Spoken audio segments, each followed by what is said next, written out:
My name's Tom Horton, and during the 50s and the early 60s, I was growing up hunting and fishing and paddling and marsh mucking around Dorchester County, which you see all around us and behind us. And, you know, I've watched it for 50 years now as sea level has risen, erosion has run its course.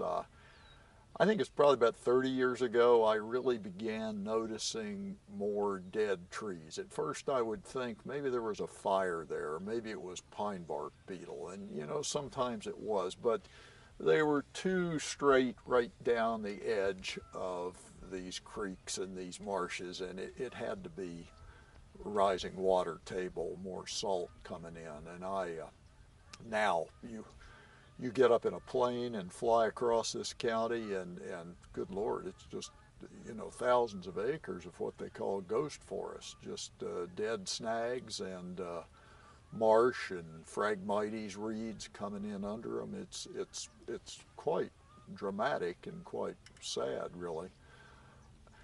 Dave and I, my photographer I work with, several years ago we were riding a few miles from here down the Honga River, and I pointed to a shoreline. I said, Dave, that's where I used to play softball when I was a kid. And he said, where? I said, we can't see it now. It's probably 200, 300 feet out in the water. And he said, really? So, you know, we ended up going back there, and we used that as the intro to a movie we called High Tide in Dorchester.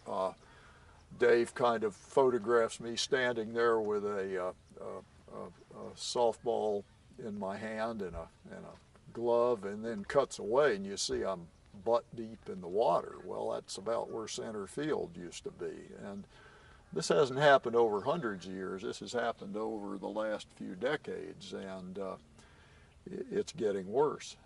About 2003, we had a hurricane, Isabel, that hit here in the fall, and it caused one of the biggest storm surges in recorded history, about 5.5 feet in this area. It covered half of Dorchester County, which is Maryland's fourth largest county by land area. It covered half of it. Half of this county is less than 5 feet above sea level. And it kind of gave us a preview, because the current projections are that we could see 5.5, 6 feet of sea level rise by 2100. That's every day, not just a storm surge. That's if we don't do anything about climate change, about sea level rise. We're going to see 2 or 3 feet, I think, no matter what we do. A lot of this county is locked into almost assured inundation by the end of the century.